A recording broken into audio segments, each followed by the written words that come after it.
Hey everyone, and welcome back. We're going deep on something pretty big today, AI-driven layoffs. And we know your time is valuable, so we're cutting right to the chase. Absolutely. People want the insights, not the noise. Exactly. We've done the heavy lifting for you, digging into tons of reports and articles about what's going on with these tech layoffs happening right now.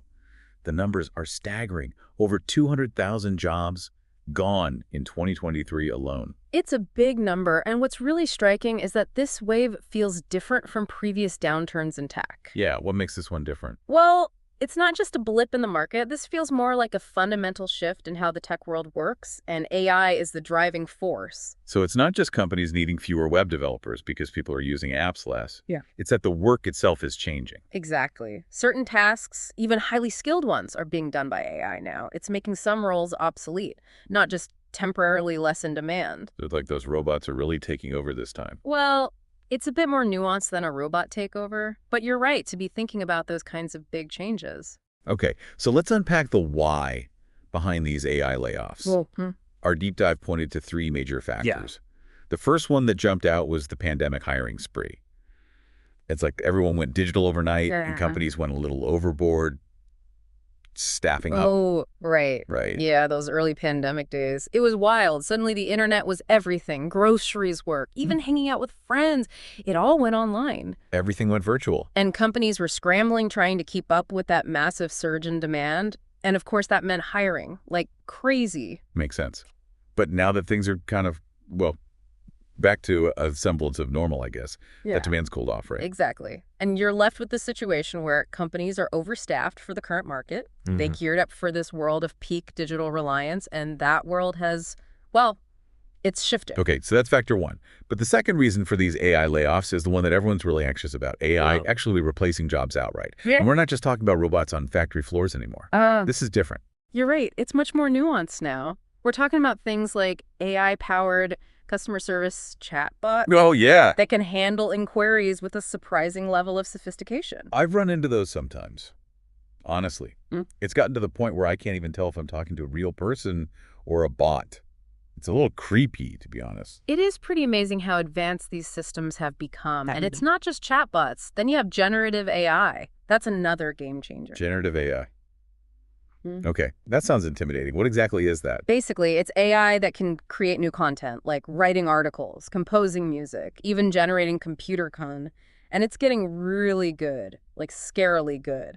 So instead of a company hiring a writer, they can just punch some keywords into an AI system and get a blog post in a couple of seconds. Pretty much. And that brings us to the third factor driving these layoffs.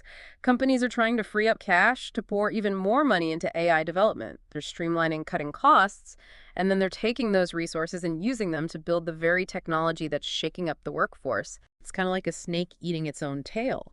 In a way. But with more algorithms. Yeah, take Google, for example.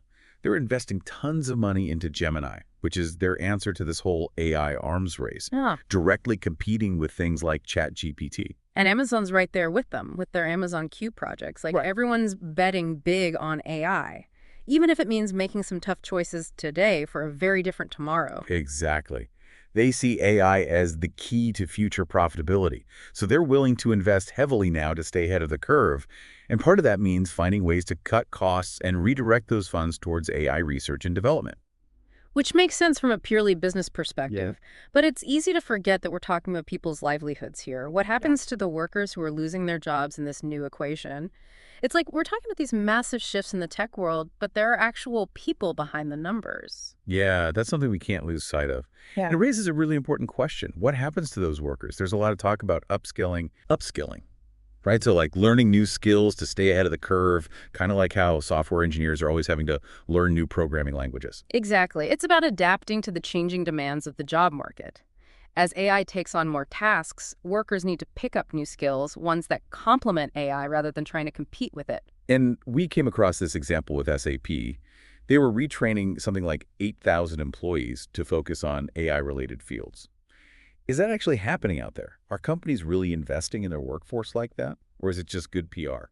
Honestly, I think it's a bit of both. Some companies are genuinely committed to helping their employees transition into these new roles. It makes sense when you think about it. They already have all this experience and knowledge of the company, It would be really expensive to try and replace that. So it's like retraining is just the smarter business move. Often it is. And on top of that, finding experienced AI professionals, it's incredibly difficult right now. So for a lot of companies, retraining existing employees is more efficient. It's definitely more cost effective than having to start the hiring process from scratch. And this isn't just a tech industry thing either. The AWS report we looked at said that by 2028, a whopping 90% of employees will be using AI in their work every single day. Yeah, those numbers really hit home. This is about everyone, not just coders and developers. Exactly. So for the people listening in, what's the big takeaway here? What does this all really mean? It boils down to this AI is fundamentally changing the way we work. It doesn't matter if you're a lawyer, a teacher, a chef, whatever AI is going to touch your profession in some way. It might not be robots taking over completely, but it will change things. It's about figuring out how to leverage AI as a tool to make you even better at what you do. So less man versus machine and more like man with machine. Exactly. The people who are going to thrive in this new world are the ones who figure out how to work with AI. So start thinking about what skills you need to be successful. What can you start learning today that will make you invaluable in the AI-powered future? That's something for everyone to think about. The AI revolution is in full swing. The question is, are you ready? That's it for this deep dive. Thanks for joining us.